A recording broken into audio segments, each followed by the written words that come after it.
Rolls-Royce lighting or Bentley lighting? Rolls-Royce. It's Rolls-Royce. Someone keeps saying Bentley. I think it's Brad. It's me. I said it once, and then it People stuck. don't forget. They won't. They'll never forget. No. Never forget. What's up, everybody? We're just down here at the shop today. We got our boy Cuddy in here. I'll put his Instagram down in the corner. Give him a call or give him a follow. Call him too. I'm He's sure. probably like, yo, call me. It's all dudes that watch our channel. Give him a page. I'm just gonna put like the White House's phone number. Don't do that. So, yeah, seriously. Probably just gonna have to take that whole section out. I'm gonna have to burn my phone. But they're down here doing the like the skylit lighting that they have in Rolls Royces. It's going. Hey, pops. Howdy. It's going in this. Can I show the inside of this? Yeah. It's going in the inside of this little mobile unit. It's gonna go up here so that it's gonna be nice and plush. It is midnight. It's 12:10 a.m. to be exact. We just finished up the lights that you saw us installing earlier. So I'm about to show you. So all of these starlights is what we put on. 1,300 little stars, and yeah, I think it turned out really well. We built another drop down ceiling in here, and that's what we ran all the stars in, and wrapped it in black headliner material. And then we added these color changing LEDs around the front, or around the top, so it really ties it in together. And all these stars change colors and they twinkle and all sorts of stuff. So Cuddy's about to take this unit out with a big old frickin' wrap star, dude. Yes, sir. Sick. So I'm really happy how this turned out. It was way more work than way more work than I initially anticipated. So yeah, I'm really happy how it turned out. I was very nervous at first once we got rolling, but I'm so pleased. It is so cool.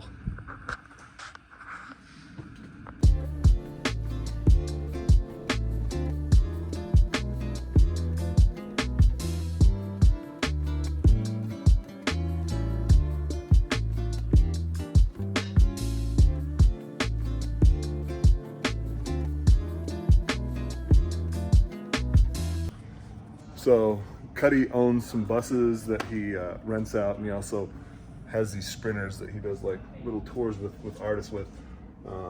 But he's got a big flight promoted. It's going to be in this tomorrow, and then somebody that's on my someone that's on my Mount Rushmore of like rap and hip hop. Taking them out, so he wants to get this done before it goes out. But just in case you didn't know what all goes into doing like the Starlight roof, is you take this. What are these? What is this cable called? Fiber optic. Yeah, you take these fiber optics, and you have to cut all these little holes all over, and you have to string each of them into a hole. Then there's like a little end right here, okay, that plugs into this guy, and you got like a light controller. So That's for something else. this is for something else. I was just making assumptions that that's what it was for, because it was all sitting next to each other. And if I'm being honest, I'm making an assumption that that's what that goes to, but I have to assume that that's correct. So, anyways, You want to hand me some of these? Do not. It's easier to work over. Yeah. so you don't miss some stuff. Well, It just gets what messy. happens is Okay. You start having crossover. You start crossing the streams. stuff starts getting all over the place. Dad, you don't cross the streams. Don't cross the streams.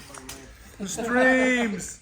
Don't cross the streams. That's I'm pretty old. That's a first Star Wars movie joke. I don't even think it's a joke, but Crossing the streams. Cross the streams. It's not. It's not. yeah, the prequels. No, that's a Ghostbusters. That's Ghostbusters. Bankman. Sam knew that one, Brad. Cross Come the on. streams. Good job, Sam. Good job. So, man, we've got some work that we need to do on the R34 this week, and yeah, I just need to drive it a little bit. It hasn't. When do you think the last time I drove this? Like 2 months ago, probably. It's been like it's been up here under plastic for the last couple months. Man, look at that. I love it so much. It's just a smudge, by the way. It's not anything bad. They're kicking my dad out of the shop. Get out of here. So, anyways, we've got the R34 up on the lift. Our friends at Vibrant Motorsports sent some fittings and some lines to Driver Motorsports, and they put together a really cool oil relocation kit. I'll go show you on the 32. So this one's relocation kit it's like in this area right here, and it's kind of leaking. And when we put the LS alternator in it, it has clearance issues. So it's currently drift spec, and it's like zip tied somewhere. So on these Skylines, the typical place for the oil filter is like under here. It's really difficult to get to. It's not fun at all. So pretty much one of the first things that people do when they get a RB is they just do a relocation kit. This car has, yeah, so it's got the oil cooler, and everything is run all over the place. Like there's oil lines everywhere. We got some pretty big news we can't really talk about yet with this car. So this car is probably gonna get some pretty big national exposure in the next probably like 5 months. So make sure you tune in, because we're gonna start filming some upgrades on this. We're gonna get a new engine harness for it, possibly a new ECU. We're gonna get some. We're gonna get some more. We're gonna get some more, not gauges, but we got to get some more information like crankcase pressure and stuff like that, because we want to make 850 horsepower reliably and as often as we can, and make sure that we can have like shut off parameters just in case something goes wrong, which we just really don't want anything to go wrong. The R35 has an exhaust leak that we got to get taken care of. So we've got a really funny comedian coming to the shop next Saturday, and I really want to get the 35, like get that exhaust fixed, because I want him to drive it. I want to see what his reaction is to driving 1,000 horsepower R35, and then we're gonna take it for a ride in the 32 and the 33, and man, the 34 is just over there looking like a snack. Just look at that. So I'm coming over. What's up, dudes? I wasn't throwing you under the bus.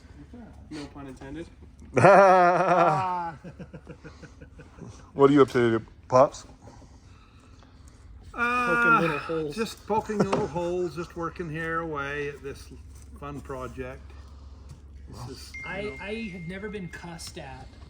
I know my ears have been burning since I brought this into the shop. I'm on everybody's shit list today. Yeah, Mark, because It's not his fault. Yeah, Cuddy, it's It's my job for bringing it in. It's better than the floor you had to do, though. Oh, you got another one of those next week, so. Well, it's winter. Sam! I'm gonna give you another one of those I too, love probably in floors. February. The floor jobs aren't bad. What's worse, the floor or this? Well, see, Depends this. on the time. Yeah, it depends on do we have 15 Both other of them buses were in on there? our knees. Yeah. So. Both, good. depending on how many buses Any are guy on supposed to his knees is roll not the same day. Before we cut these off, we're gonna kind of pull them tight, or. Toy it like a Toiger? Yeah, a little bit. We'll do that. We just don't want to cut anything until it's all Right. situated. Oh, yeah, absolutely. So Cuddy, I'm going to put you on the spot. What you got going on? As of right now, I got nothing on the horizon but bus stuff. Bus stuff. Yeah. Well, I mean, He's in the right spot for that. yeah. The good thing about bus stuff right now is we're like in a recession, but music doesn't seem to. That kind of seems to like elevate. I remember in the last recession, me and Mark were in a band, and everybody was on tour because you know, nobody has a ton of money, but you know, they got $100 They bucks. don't got Mexico money, but they got T-shirt money. Right. That's Exactly. And not only that, every band is kind of poor because they couldn't tour 20 to 22, you know, and I haven't really done much. I mean, it's just I got a project that I've got on hold, but that's going to be a next year project when I have more money to fund it with. After I get my bus paid off, and we're going to go from there. So I can cut this out if you can't talk about it. But how was being on that Avril Lavigne MGK tour? it was great. It It was great. It was funny. I was like going through my stories, and I saw like Oh shit, yeah. I didn't know that it was you that posted it. I just saw that like pink helicopter, and I was like, what is this video of? And then, so was Avril Lavigne opening for MGK? Yeah. That is crazy. She opened for him? Yeah, that's crazy, right? Dude, I feel old. He's gigantic though. I mean, it's crazy to That's why I think got like the double X right here that's awesome. for Kells. One of my favorite interviews was that Yellow Wolf interview when he sent the song over for Eminem to rap on, and it was him, MGK, and Yellow Wolf. Dude, and Eminem straight up was just like, "Fuck, man." Said, "I'm not gonna hate on you, run it," but Yeah, I'm not on that track. I ain't on that shit. But you know, I don't know if it's Eminem's fault, but MGK changing genres was the best thing he could have done. Man, It was Eminem's fault. he made 10 times more money as a rock artist. Yeah. He's gigantic. He's Yeah. stadiums. He's Yes. like arenas now. Dude, he's crazy. and not only that, like his record is good. Yeah. Like One thing about it though is that him being a rock star now brought more light to him as a rapper. So when he drops a rap album, it's gonna be yeah, got way more fans. yeah. now. It's gonna be one of those things. He raps, Yeah, right. dude. They're like, Floor "Holy 13, shit." Floor 13 by MGK is probably my favorite track by him. That's a hitter for sure. Yeah, it's cool. Like, also, good luck on freaking Megan Fox, bro. Low key jealous. Yeah, there's no low-key about it. Right. Although, it was crazy. She just like disappeared for like 15 years, and then she's like, "Guys, I'm back. Transformers kind of sucked, but here we are." Back and now she's got like 3 movies out. That's awesome. We'll also blame Eminem for that. Yeah, it's Eminem's fault. Thanks, Eminem. Yeah. Anyway, Sheldon, what you got going new? Nothing, just poking holes in this. That's not true. You've been Mark working on called that. Been working on that Hachiroku. Oh, that's true. I'm making a little bit of progress with that. I did find steel fenders, Oh, good. so. Gotta shout out the guy that you're getting him from. Oh, who was it again? Oh, Just kidding. Brandon, do you spare Brandon Wicknick? Oh, what up, Brandon? He has like a plethora of Corolla stuff that people aren't supposed to know about. But that's okay. I don't know. Dude, only like 100 people watch our videos right now. So. Corolla stuff a little bit, and then I'm gonna do a little bit on the RX-7 too coming up, so a little bit of that too. Cool. Something that I don't feel weird about saying is we've got some things for 2023 in the works with Hoonigan. So at some point you'll probably see us together with Hoonigan, probably multiple points next year. They want us to bring the 32 down real bad. Yeah. They want that one, and they really want the SEMA 32. They want to do some good stuff. They with want that them to stuff. drag race each other. Oh. That's our plan. That's that would be Sick. that would be super sick. But I don't think, depending on when we do the twin or when we do the single on that, I don't think that with the twins will beat will beat the other 32. The other one. Yeah, and the reason why is I was talking to Jeff, and I guess those something we need to look out for is the back pressure that those turbos create. Mm-hmm. Like I guess They're pretty small. yeah, so it creates a lot of back pressure. So he's like anything above 850. I guess that's why nobody runs those over 1,000 horsepower. Yeah, we'll see it on the dyno because it'll start your VE table will show back pressure. It'll like essentially it's choking it out. Yeah. And like if an inexperienced tuner would keep pushing it, but an experienced person will recognize. What data points do we need to add to this car? Good ones would be like crankcase pressure and back pressure gauges, or coolant pressure because you can use that as a protection in case you're lifting a head or something. Should I Coolant pressure. yeah. Should I just look into getting like a digital dash that's not the one upstairs, see if I can Which one? Oh, that's like a tablet with a Raspberry Pi, right? Yeah, I think so. That's rad. It's cool, but where you've got a Haltech already, You can buy the Haltech dash and it plugs in and it's gonna work. Yeah. So Hey, make a freaking touchscreen digital dash. I don't know what the holdup is. Everything else is touchscreen. yeah, except for Dude, your car stuff. the freaking the air conditioner unit in my 1996 Cedric is a touchscreen. It's not great. It is. Yeah, it's not great, but Dude, that's like C5 Corvettes. You know the old dashes in those? yeah, Those dude, all those like- were sick They though. look like Kit from Knight Rider. Knight Rider. Yeah. Yeah, I remember. Ghost Rider. Yeah, I think next week we're gonna have the R34. We've got a really funny comedian that we're gonna do some content with next week, and we got another 86 video that's already been edited. That's just waiting to go up. And Mark went to Atlanta, so we've got like 3 or 4 videos in the can that are uploaded. That all I have to do is go live. So you'll be seeing those next week. But anyways, see you everybody. Bye. Late.